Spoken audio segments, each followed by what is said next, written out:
Welcome back to Sky Sports News, where we have some major breaking news. Moises Caicedo has once again become the center of attention in international football after being shown a red card for Ecuador during their latest outing. The Chelsea midfielder, who has carried the hopes of both club and country in recent years, was dismissed following a second yellow card, a moment that has sparked widespread discussion not only in Ecuador but across the football world. The dismissal, while disappointing, is unlikely to alter his role in the national team setup, as reports indicate he will continue to be called up as normal for Ecuador's international fixtures in October and November. However, the real talking point surrounds when and where he will serve his suspension, and history suggests that it could impact Ecuador at the grandest stage of them all, the FIFA World Cup in 2026. Hosted across the United States, Canada, and Mexico.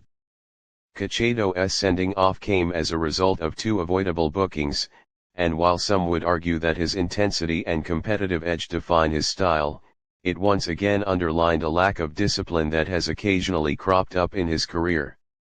The second yellow, in particular, left his teammates frustrated, as Ecuador were forced to finish the match with 10 men in a game where his energy and ball-winning qualities were most needed. The fallout from that moment is complex, because Ecuador, unlike many South American nations, currently have no more World Cup qualifiers left to play. They had already secured their place on the road to North America 2026, which means the suspension cannot be served in the traditional sense during qualifying fixtures. The precedent in international football is that suspensions for red cards or accumulated yellow cards carry over into major tournaments if they cannot be served in qualifiers or friendlies. For Caicedo, that means there is a strong possibility that his one-match ban will be enforced at the World Cup itself. Should that be the case, Ecuador would be forced to open their campaign in 2026 without arguably their most important midfielder, a situation that would deal an early blow to their hopes of making an impression in the group stages. Caicedo has been at the heart of Ecuador's progression over the past few years, establishing himself as a player who can dominate the middle of the park against even the toughest opponents. His performances at club level, first with Brighton and now with Chelsea, have shown that he has the tactical intelligence, stamina, and tackling ability to compete with the very best. For Ecuador, he is not just a midfielder but the fulcrum of the team, the player through whom defensive transitions and attacking moves flow. Losing him, even for a single match, could be devastating for Ecuador's chances of setting the tone early in the World Cup.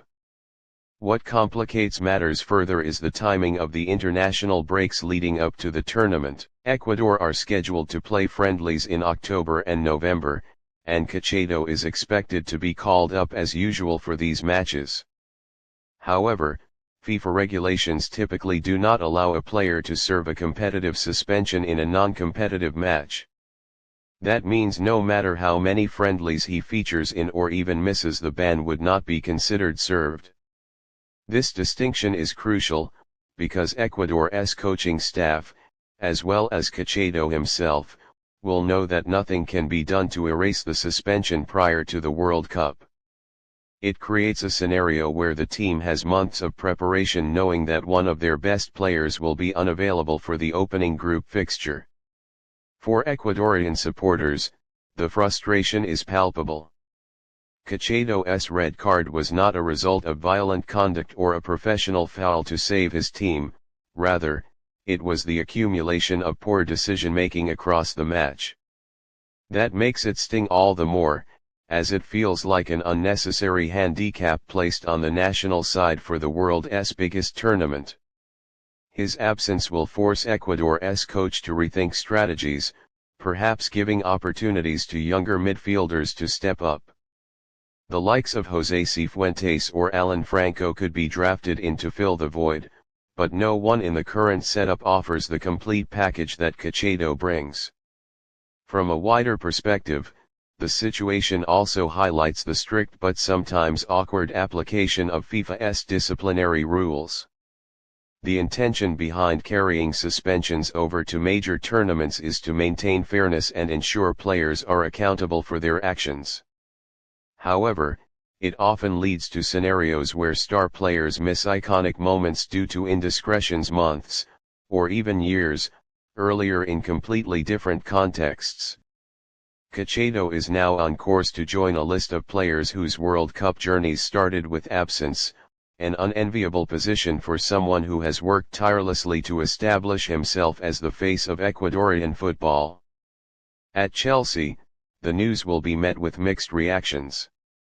On one hand, the suspension does not affect his club career, and the London side will be relieved he is still available for domestic and European fixtures. On the other, the emotional and psychological toll of knowing he has cost his country on such a big stage could weigh on Caicedo, who already carries the pressure of being one of the Premier League's most expensive midfielders.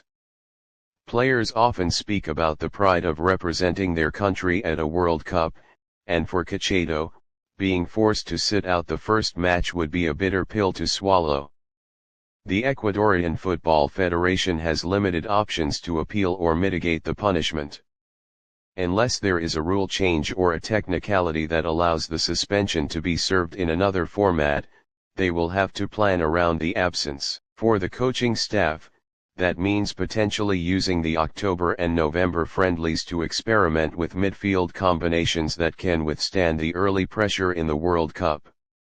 The opening match of a tournament is often decisive in shaping momentum, and going into it without their best midfielder could force Ecuador into a more cautious approach. In a way, this setback could also galvanize the Ecuadorian squad. Knowing that they must cope without Caicedo in the opener could instill a sense of resilience and unity, pushing other players to rise to the occasion. If Ecuador can manage a positive result without him, his return for the second group game could feel like a major boost, almost akin to a new signing arriving mid-tournament. That psychological factor should not be underestimated, and the coaching team will no doubt try to spin the situation into a motivator rather than a demoralizer. Still, the reality remains that Ecuador are now facing the prospect of beginning their World Cup campaign at a disadvantage entirely of their own making. Caicedo's sending off will be remembered as a careless lapse in judgment, and unless Ecuador can navigate the situation successfully, it may even be viewed as a turning point that shaped their 2026 journey. For Caicedo personally, the incident will serve as a reminder that even small decisions on the pitch can have massive consequences down the line. He is young enough to learn from this, but the timing could not be worse. As it stands, the expectation is clear: Moises Caicedo will miss Ecuador's first game of the 2026 World Cup due to suspension, barring any unforeseen developments. He will remain an integral part of their squad during the build-up, continue to feature in friendly fixtures, and no doubt remain one of the leaders in the dressing room. But when the curtain rises on Ecuador's campaign in North America, they will be forced to adapt without him. The question now is not whether Caicedo will serve the ban, but how well Ecuador can withstand his absence when it matters most.